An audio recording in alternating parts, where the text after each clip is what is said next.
So Thomas from Wagamama, thank you very much for joining us today. Much appreciated. We're obviously being hosted here by Rosewood, which is fantastic. I think Wagamama have signed up to a core LGBT event. We've said we'll do something at our Noodle Lab, so yeah, definitely do that for you. Excellent, and we're recording that, so we really like that, so that's fantastic. So just kind of in terms of getting us kicked off, if you could tell us a little bit about your leadership journey and what got you into hospitality, that would be great. Yeah, sure. So, I mean, look, hospitality was my first job. So pretty much not widely dissimilar to some of the stuff Michael was saying earlier, but some differences. I mean, I just worked part-time after school, restaurants, bars, sort of through uni. I then actually sort of had a stint of not being in hospitality. So I worked in tech, I worked in business process outsourcing, sort of completely different altogether. But had this real sort of longing to get back into it. And that was really just because I'm pretty passionate about consumer brands. I love sort of being able to kind of create experiences for people, be that sort of our teams, be it our guests, and I was very much leading for all of that on a people front. But, you know, I think in hospitality you really see the sort of results more quickly. I think in a sort of business to consumer, so a business to business environment, is quite hard to see sometimes, and I've really missed that sort of, I guess, touch point with customers and ability to sort of see service kind of be translated through, through to guests and guest experience being delivered. And Thomas and I share something in common, is that we both were born and brought up in Ayrshire. Not born, but not born, yeah, brought up. Yeah. Well, dragged up in my case, but brought up in Ayrshire. Yeah. What was that growing up for an LGBT person? So I think probably what I'd start with is, so I wasn't born in Ayrshire. I was actually, my mum's Scottish, my dad's Norwegian. I was born in Norway. My parents split up when I was quite young. We moved to the west coast of Scotland to a place called Largs, which is not a million miles from where you grew up. I mean, that we're talking about kind of that being the sort of early 90s, and it was an incredibly kind of undiverse community. Nice, but kind of, undiverse, and even sort of coming as a sort of, 8-year-old, 9-year-old kid with a very different accent, not kind of being at the sort of same stage of schooling, all that sort of stuff like that. Probably that was my first sort of experience of arriving people asking me, what team do you support? That was literally the question you got all the time, and I was like, don't even know anything about football or football teams or any of that sort of stuff. So I think it was probably, initially it was less about kind of LGBTQ+ and more about kind of actually, I just felt a bit different, and probably people made me feel that a little bit different. So that was probably kind of very early stages. Beyond that, actually probably better into my teens. So actually, I wasn't out until I was probably near sort of 20, but it was kind of pretty obvious to friends, to family.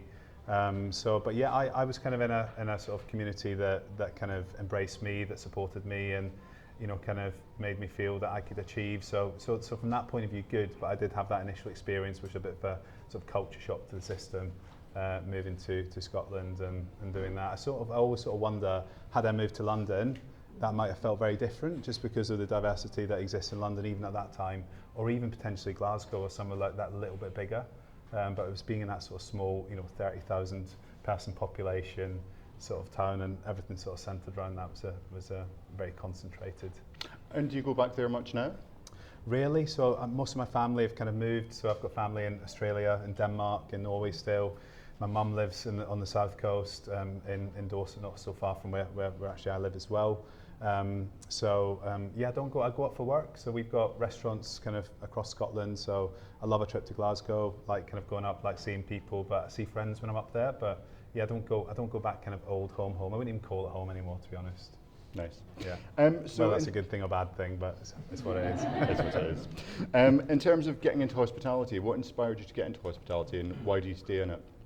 So, look, I think hospitality is an amazing industry. I was talking earlier, we were talking about how tough an industry it is, and it is a tough industry.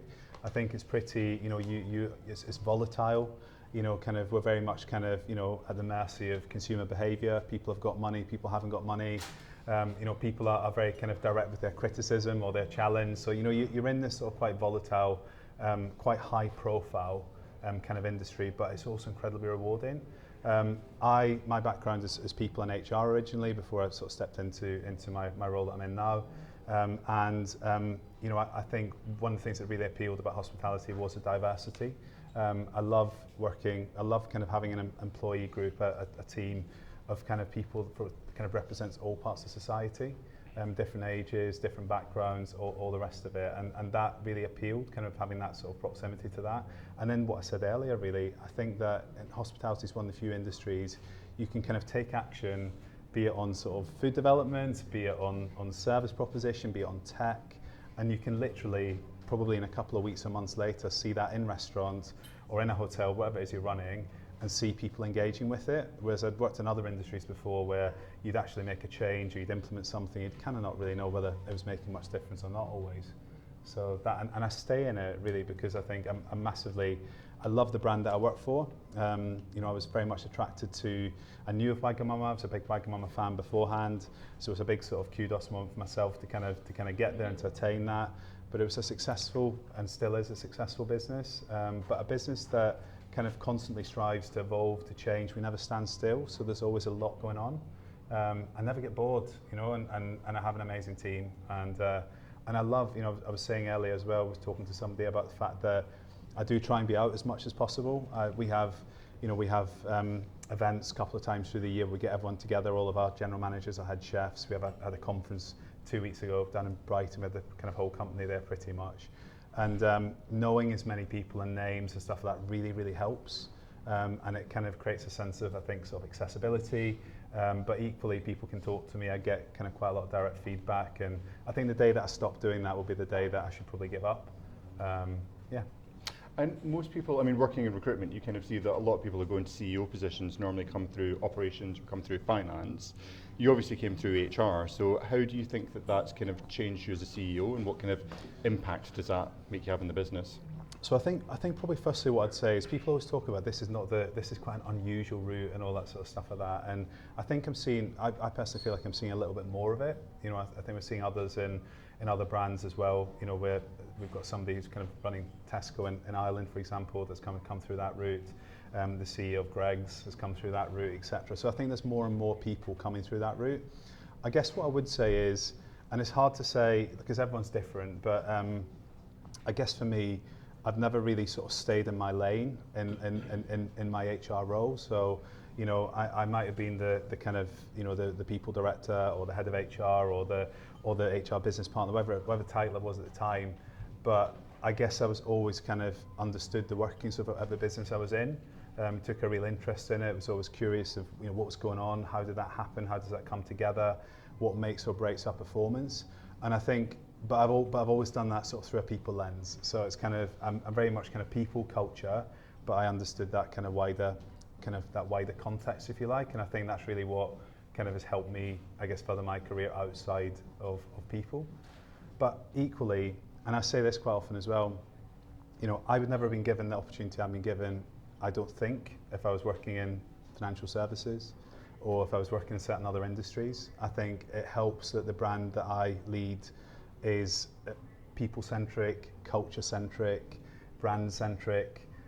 You know, so there's, in some respects, there's probably less risk to take somebody who had those strengths and that experience. But you know, to be honest with you, I spend a hell of a lot of my time working on stuff to do with property and finance and procurement, and so you know, I've developed quite significantly in my time in role. Coming out of HR and going into a CEO position, what's the one area of your role that you found hardest to get your head round? I think it probably was. Probably kind of property procurement, the sorts of areas that I was probably furthest removed from. So even though I sort of had an appreciation and understanding, if you take ops, for example, people or HR and ops kind of work hand in glove, or I certainly have always worked hand in glove with operators, and equally to some degree as well with kind of marketeers and customer people, because customer and people are quite joined as well. But I think property, procurement, IT to some degree, you know, that little bit, not the everyday that I would be involved in. And but I think, again, understanding the strategy, understanding the direction, understanding what good looks like, and actually, you know, kind of getting alongside, because it was one of the most difficult things probably was stepping up as a peer, because I was the sort of board, you know, kind of people lead, exec people lead, and you know, effectively I sort of stepped up, and the team that were there became my team. I think that was probably in some ways tougher than actually the sort of transition from being a sort of people-centric or having that background to being a more sort of generalist business leader. Well, And in terms of your LGBT journey, Yeah. in terms of how that's affected the companies you've chosen, Yeah. where you've worked, what impact do you think it's had? So I think not a direct impact, probably more of an indirect impact. So I've never sort of consciously sat there and thought, I'm going to do this because of my LGBTQ plus identity. However, I have worked in places where I felt, actually, I don't feel I fit, or I don't feel always that comfortable in these surroundings or that situation. I've had my moments of that in different industries. I'd probably say less of that in hospitality than any other industry. But you know, there's been times I've kind of felt a bit like a fish out of water, but that wasn't because I was experiencing any sort of direct discrimination. If anything, I'd probably say some of it was in my own head. You know, I'm sort of sitting there thinking, gosh, I feel different, and I'm not sure these people gel with me or I gel with them, and I'm finding that quite hard.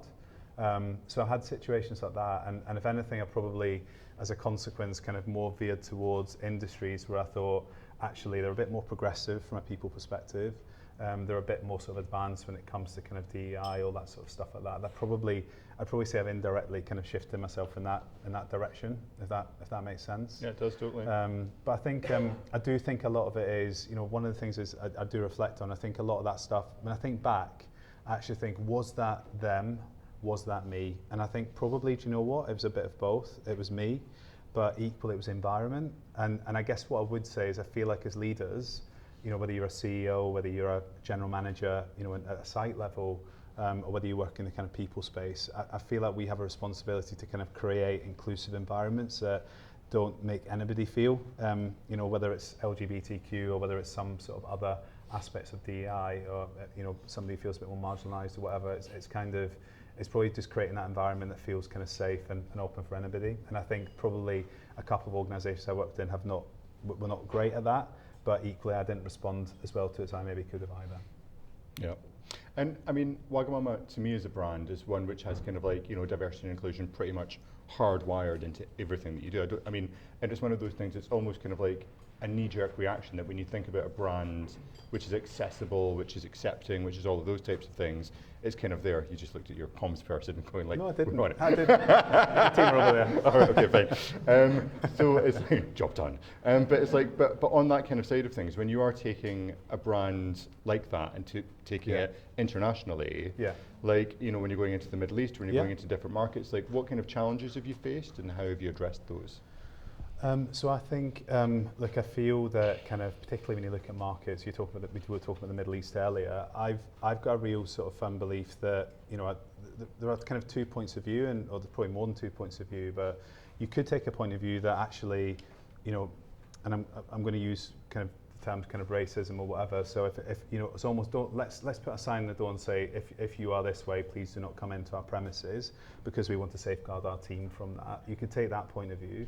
Or you could take a point of view to say, like, actually, we're going to invite everybody in, and we're not going to force anything down anyone's throats. We're going to have standards. We're not going to accept anything that's unacceptable or inappropriate. But actually, we're going to give people, slowly but surely, we're going to kind of give them a bit of a sense of what our sort of experience, what our proposition, what our culture is, in the hope that people take to that, feel a bit more comfortable, feel a bit more relaxed, and perhaps think about doing it again. And I think that, you know, I was talking earlier about a brand. If you think of Sephora, for example, I don't know if I'm assuming nobody from Sephora here, but Sephora, you know, is a brand that I think is kind of very overt in their sort of marketing, particularly kind of around kind of LGBTQ plus, and even so if you go to Sephora in the US, you know, very much the kind of the team as well very much represent that. Sephora are a brand that operate in Saudi Arabia, and clearly they're probably not quite as bold as they would be in the US or maybe even in the UK, but they are there, and they are still flying the flag, so to speak. It might just be at a slightly, not quite the same level, the same volume as they would do in other continents. And I actually have a real respect for that because I feel that they're going to be part of the change. You know, that the reality is, someone like Saudi is a huge nation. It's a growing nation. It's you know, some people say it's kind of Dubai of 20, 30 years ago. It's that little bit behind. It will catch up, and I feel like kind of brands have a real responsibility to be part of that change, and you know, you have to take it a little bit more slowly, or you might have to tweak things slightly, but you can still be your brand and represent your brand in those markets. For me, the thing is, and I was talking to somebody earlier about franchising, we franchise in that part of the world, so we're working with franchisees. The real sort of important thing is just choosing your partner and making sure that your franchise partner shares your values, can get comfortable with that, are progressive, not the opposite. I think if that was the case, then that's when kind of the alarm bells start ringing. Absolutely, absolutely. Did I answer all of your question, or did I skip like half of it? No, I thought it was actually quite good. In terms of future, I mean, it slips a little bit away from the kind of purpose of tonight, but in terms of like future expansion plans for Wagamama, I mean, there's cookbooks, there's restaurants, I mean, there is like, what's coming next? We are, so I mean in the UK, so we're 161, 162 restaurants next week in the UK. We're opening 10 this year, so we've got a further sort of 9 to go, 8 to go. We opened 2 now, haven't we? So a further 8 to go. And we'll continue. We've kind of got pipeline. We believe we've kind of got current format and all sort of stuff. We should get to sort of in the region of 220. So you'd imagine sort of steady growth of sort of 7 openings to 10 openings a year until we get to that number. The US as a market is a big opportunity for us. We exist there already, but we're really, really small. We've had a few false starts. It's a difficult market to enter, as I'm sure many of you will be aware. But I think we've now kind of cracked the proposition. I think we understand what makes us successful and what doesn't. And so the US is clearly a real market of interest for us. But internationally, sort of broader than sort of UK, US, we are working with, we'll be opening in India later this year. So we're entering into sort of India through airports, but then we'll also look at domestic market, again through a franchise. And we're also looking at sort of other European countries, so Spain, Germany, France, that are a little bit closer to home. So there's a bit there. Cookbooks for me don't really drive business, as in, it's not really part of our kind of, I'm not looking at it as a sort of real profit driver. What it does do is it can create real sort of positive buzz. It can really get us out there. For me, we should not just be we sort of decided we've got one coming. It's not just a cookbook. It needs to be part of a content series. It needs to be part of our loyalty program. It needs to be really sort of intertwined with a lot of other things that we're doing in order for it to kind of have that impact that we'd want. Cookbook alone wouldn't do it, I don't think. And the whole kind of grocery retail kind of like route? Yeah, we kind of, I'll be really honest, I feel like there's a little bit of self-challenge, and I feel like we jumped on that sort of in the COVID era when everyone else did, kind of pretty much everyone who was not operating restaurants at that point in time sort of concentrated on those sorts of things, and we were the same. So we have got a range, it's actually a fairly successful range, given that we only launched it sort of end of 2021. But yeah, so we're across sort of Waitrose, Sainsbury's, Tesco's, Morrison's. We've actually got quite a lot more coming in that space. We are trying to sort of be a bit more, almost rather than sort of, you're not going to see Wagamama crisps or a frozen katsu curry, you're not, but you will see innovation in sort of other product lines that will pour over sauces in terms of kind of different katsu sort of curry sauce, definitely. You will get that. Right? You will have that. So yeah, it's what people want. Yeah, but it's still not going to be as good as restaurants. So come into restaurant is really what we want to tell people. I mean, we're Scottish, so we're going to put it on chips, right? Obviously. Sorry, I've got to say. So in terms of your advice, I mean, lots of people will be listening to this, lots of people in the room in terms of like, we'll be looking at you and thinking, that's where I want to be.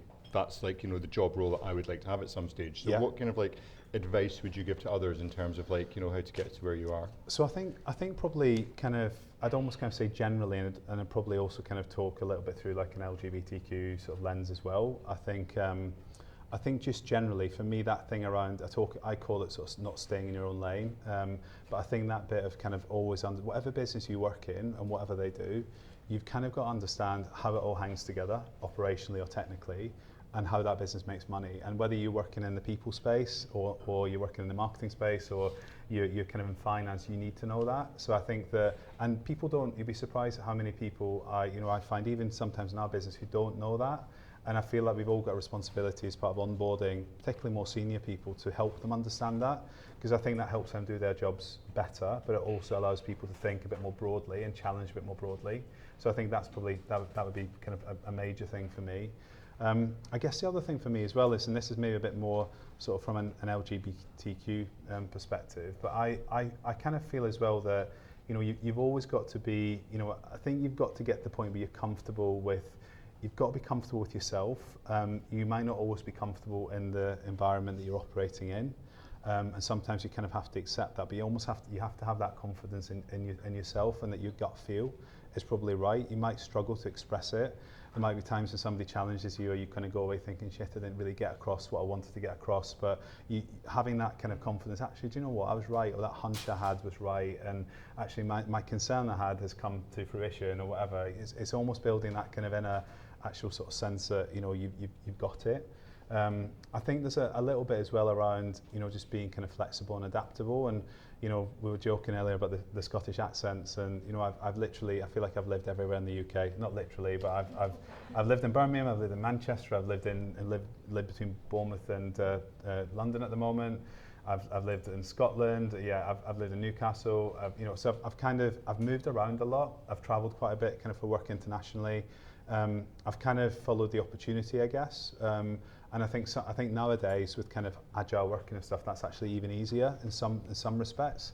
But I do think that kind of flexibility and kind of adaptability, and also being in one business, if you're going to be in a business for a while, in the way that I have been in Wagamama, I think I would class sort of 6.5 years is quite a while. You have to reinvent yourself. You have to kind of grow with the brand or the business and the opportunity and what's happening. It doesn't mean you change as a person, as in, you know, you completely change your value system, but you need to sort of adapt and understand that, you know, different years, different eras, different ownership structures have different expectations, and you kind of need to kind of be able to work with that. Those would probably be my sort of things.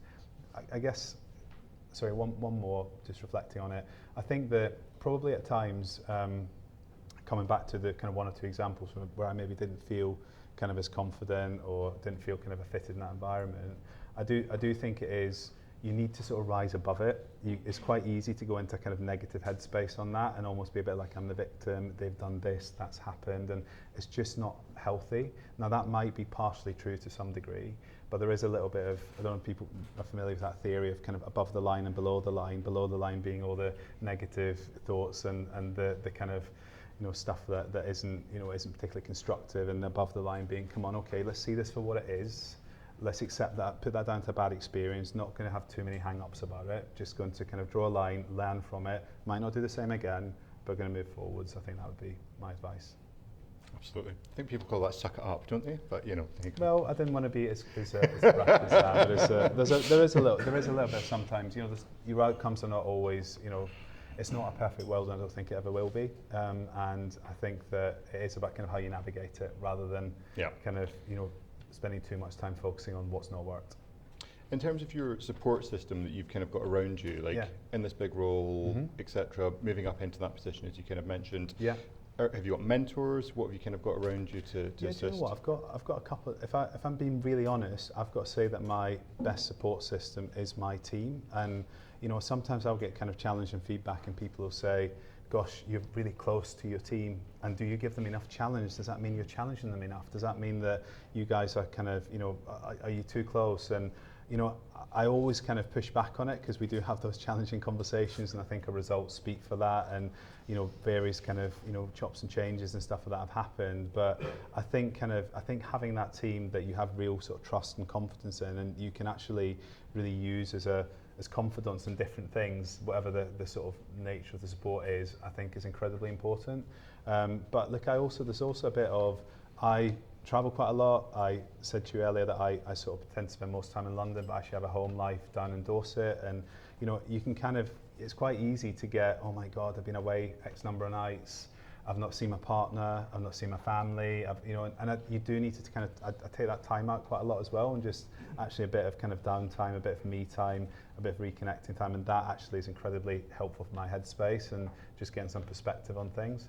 Coaching wise, mentoring wise, I've had different coaches over the years, and I have a coach at the moment, and in fact I've really got two people that I tend to use. One is a more of a formal coaching relationship, and one is a formal coach, but they're very, very different. One is more sort of what I describe as sort of more sort of psychotherapy, psychological, sort of really sort of will be helpful in getting you in the right headspace, or kicking around something that's not working, or that I'm not feeling great about, or something that I want to achieve and I want to figure out the way forward. The other one is probably more commercial, and is looking at it more from a sort of private equity angle of, this is what your owners will expect. Have you thought of this, or what do you think of that? Or almost a bit of the kick the tires on some of my thinking and some of my team's work. And I think the two of those things really blend nicely together, because I feel like I get the best of both worlds. Unscripted questions now. I'm going to steal a question from earlier on about kind of government support, because I thought it was actually it was a really good one. But what do you think the government can be doing? Look, I think, I personally know there was a reference earlier to pay. I think pay is pay, and we are where we are, and there's actually upsides to pay being national living wage moving forward, as much as it's difficult to sort of suck up as operators. I think probably the kind of pace and the percentage uplift is what's difficult. I don't think anyone disagrees with the direction of travel. I think it's just the pace and all that sort of stuff. So for me, it's kind of less about those things. It's more probably around, you know, things like VAT, and probably also things like even the sort of the tourist tax and things like that. We have been, when I look at even kind of Wagamama as a brand, you know, we can see the impact of that sort of pre and post. So I think those are the sorts of things. Those would be the things kind of right in front of me right now that I'd probably say I would hope we get some support with, or some different thought processes on. And being the leader of a hospitality business at the moment, I mean, all the changes in terms of, like, you know, the financial pressures, the people pressures, all of that kind of stuff. What's your escape? What do you do? Like, you know, what's the kind of, like, you know, the I'm not thinking about it anymore? As in, what do I do personally, or in work or whatever? Do you know what? I think it's actually being able to, for me, it's being able to manage my headspace and my thought processes. So even if I'm doing nothing, and I'm just kind of going back in the evening or whatever, it's being able to, I'm really lucky in that and I'm not saying I've always been this way, but, you know, I'm able to get to sleep every night. I'm able to kind of go, right, okay, and I'll get up in the morning, and do you know what, I'll probably even sharper in the morning than I was the night before. So I am able to kind of switch off, and it's taken quite a number of years to be able to kind of almost kind of get that perspective, and it is perspective around, actually, this is the day, that's tomorrow, I'll deal with it then. But other things as well. I mean, I'm really into things like kind of complementary therapies, acupuncture, cupping, traditional Chinese medicine. I'm like into all that sort of stuff like that. I do like a bit of pampering as well. So those are the sorts of things. Bit of kind of health and fitness. I'm into nutrition. I was saying to you earlier, I'm not hobbying or anything in the sort of design or interior design space, but I love all that sort of stuff too, and sort of busy at the moment, sort of doing up a place in London and things. So that's my escape. Oh, and also I've got 4 alpacas at home in Dorset, which is why I live in Dorset. So you have 4 alpacas? 4 alpacas, yeah. So 4 alpacas and some chickens and lots of cats. So yeah, that's kind of when I'm back there, that kind of takes over. So. And that's why I only go back at the weekends, pretty much. Total sidetrack. I'm sorry. 4 alpacas. I mean, what's? I mean, like, do you get milk? Like, I mean, what's the idea? I don't know. I'm asking. You get cuddles mainly. You get kind of. They've got a lovely sort of like. They're like fluffy, cuddly. They're just intriguing. I find them really intriguing. They do spit occasionally. They don't mean to spit at you, but if you kind of get caught in the crossfire, you can get a bit of spit on you from an alpaca with some chewed up grass and stuff. I mean, you're going to get asked a lot of questions about alpacas in the bar afterwards. Yeah. Just throwing that out there. And sorry, last question from me. So if you were going to eat in a restaurant that was not a Wagamama, were you thinking about it now? I am thinking about it now. Where would you eat and why? I don't know. Let me have a think about it. Do you know what? I guess I eat out quite a lot, and I have kind of. What would I eat? Why? Do you know? It just depends on the mood. It's like I can literally go for, you know, I can like adore like pizza pilgrims if I'm feeling in that sort of headspace, or, you know, I can kind of want something that's a bit more Hawksmoor, or, you know, I can literally just, depending on how I feel, or a bit more something that's a bit more of an independent somewhere. Like, it's just. I wouldn't say, I really struggle to say I've got a favourite. I've probably just got different sort of how I'm feeling at the time, what I fancy, or even sometimes it's for inspiration. You know, I sort of think, you know, I find we've got people at the moment in Wagamama that are quite rightly they've been doing sort of Vietnam, they've been doing Korea, they've been doing Tokyo as a sort of food and cookbook inspiration trip. And we get so much from there, but actually we get a lot from here as well. We get a lot from looking at kind of small independent operators, Chinatown, or even sort of other business trips in the US and things. I enjoy seeing stuff that I think is not necessarily something we would copy, but something that I think actually that's done really well, or that's kind of cooked in an interesting way, or prepared in an interesting way, or wow, that's got a lot of hype. Why? You know, that I'm probably more led by that than I would be by a sort of particular restaurant or brand. That's amazing. I really wish I'd known about the alpaca thing beforehand, because I would have prepared literally 50 questions on it, because I'm intrigued. It's since I'm in work, it's a question from everyone, is how's your alpacas? Massive round of applause for thank you.